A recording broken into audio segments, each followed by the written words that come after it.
I'm King David, by the way. All right, so let's get to your question. What kind of question do you have? I'm ready for you.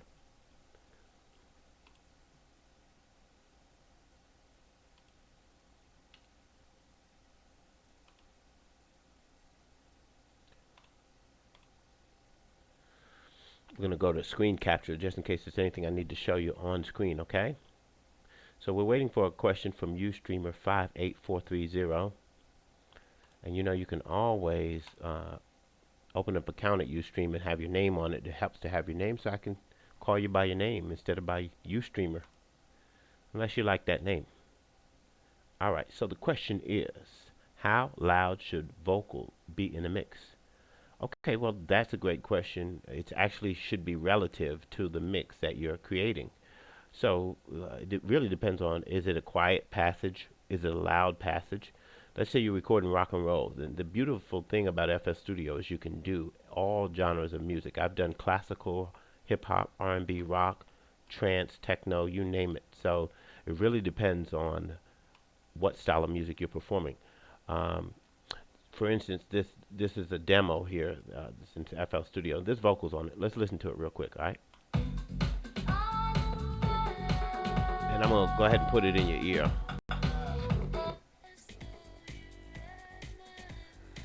All right. If you can't hear it, let me change the audio for you.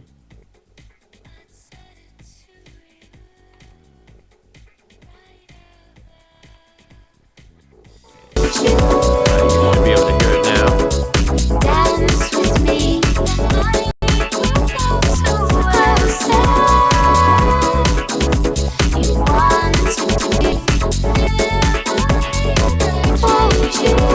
Alright, let's go ahead and look at the vocals. Let's see if we can locate the vocals and listen to how loud it is in the mix so we can give you a good answer to that question. And this is what a good production should look like. You should see everything labeled, even color coded, so that you can easily find the tracks. So this way you're not wondering, what track did I have my vocals on? So I should be able to read and see exactly where it is. And I'm doing that right now. This is not my mix, by the way. This is a demo that comes along with FL Studio. And I have some mixes that are probably more in depth than this. All right, so we have main vocals right here. We can go to this track and let's just solo it and listen to whatever they're doing with it. How about that? And they may have lead vocals. You said it all with a smile, the way you offer. All right, that's very good. Very good recording. Now look at the monitors. Look, could have been talking Kierkegaard. So you can see that they're not going above. Not going above the drum. But I never even okay.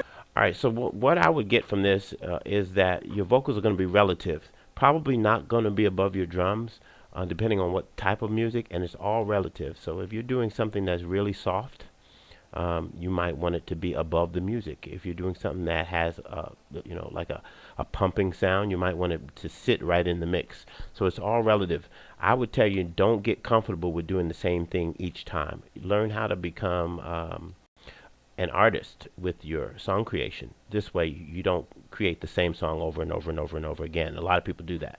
All right, and that's why I try and vary my styles each time. And not just the style of music, but the style of the way that I record. All right. Now there's something, I'm going to go a little bit further and answer this question, how loud should your vocals be in the mix? You should also vary the sound, and you'll see right here, this is a filter right here.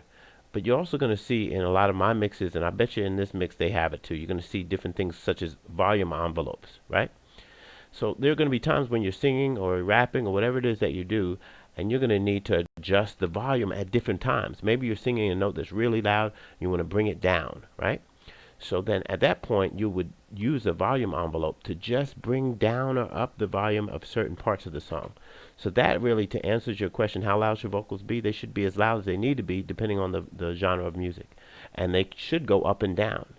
And if you really want to take your time to create a good professional mix, you should take time to really figure out what points in your music or in your vocal tracks need to come down and come up, and take your time to create a envelope that will help your sound even and more professional.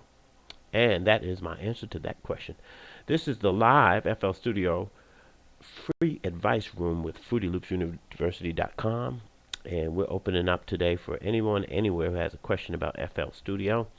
You should come get a membership at FruityLoopsUniversity.com. It's taking off. It is the hottest thing on the internet right now. And it probably will be 20 years from now, all right? Now, here's the deal. You can join for free, get a free account, and you go into your control panel and you can just click on subscription. Say, I want to subscribe. This is pretty cool. 24 hours a day, I can get all my FL Studio questions answered. I might be working on a mix and I need a question right now. I can go to FL Studio or FruityLoopsUniversity.com and get the answer. And that's pretty cool that you can do that. All right, 24 hours a day. And the subscription price is $9.99 per month. You can actually get it at $8.33 per month if you get a whole year. So it's really up to you. There's a 1 month by month. You can go 6 months or you can go 12 months. All right. Let me just go ahead and hit stop record because I'm